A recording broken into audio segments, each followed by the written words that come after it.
Let's clear up trans rights. Colorado Youth Council pushes for gender-affirming laws. Colorado's youth want lawmakers to create a more gender-affirming atmosphere in schools and healthcare settings. The Colorado Youth Advisory Council, composed of lawmakers and teen students from across the state, sent 2 drafts for lawmakers to consider in the next legislative session. One measure would require public schools to address students by their preferred name without requiring a name or gender change. The second would provide state grants to health providers to get trained in gender-affirming care and create a task force to study obstacles for transgender people in Colorado.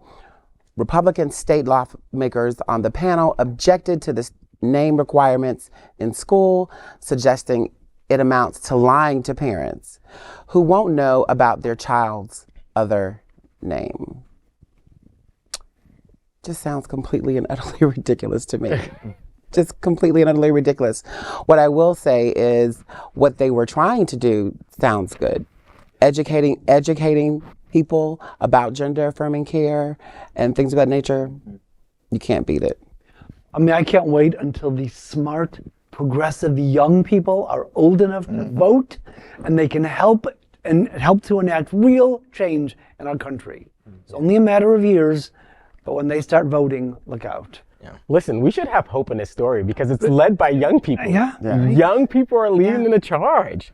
So this is pretty amazing. I mean, goddamn stupid, Republicans who think that like this is lying. Like, I mean, this is their authentic selves. I've worked with, in my counsel business, with individuals, who identify as trans, and literally all the research that I've done states that these individuals, people in our community, feel like that's who they are. That's who they were born. Mm-hmm. That's who they are. They've never identified as being since they can remember that other gender. That's not them. So fuck you.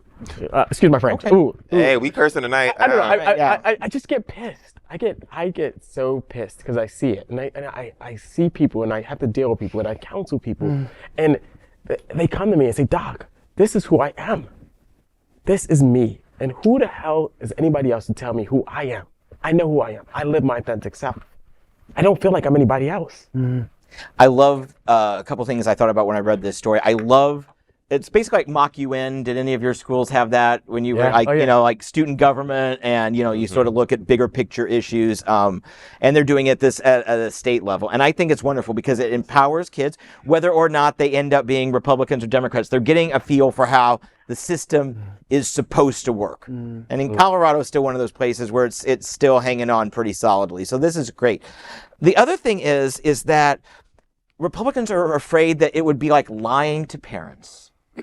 If your child is so scared of you that they can't tell you that they would like to change a name or a pronoun, if they're so scared to do that, to come to you, then you've got bigger problems than what's happening at school.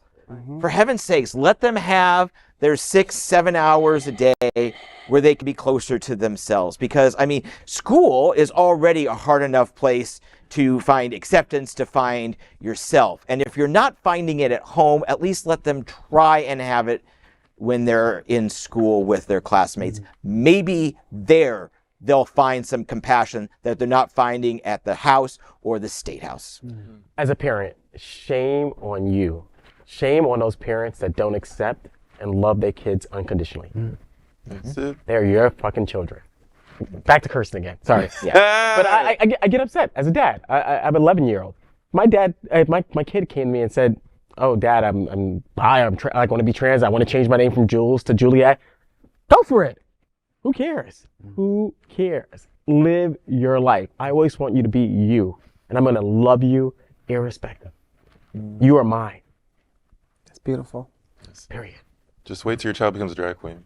All good. It's a bright future. I'll be right in the front row. And believe it or not, so when my kid was actually, so I'm from New York, as I mentioned. When my kid was a baby, I used to take him to drag shows in New York City. He was actually a part of a couple of drag numbers.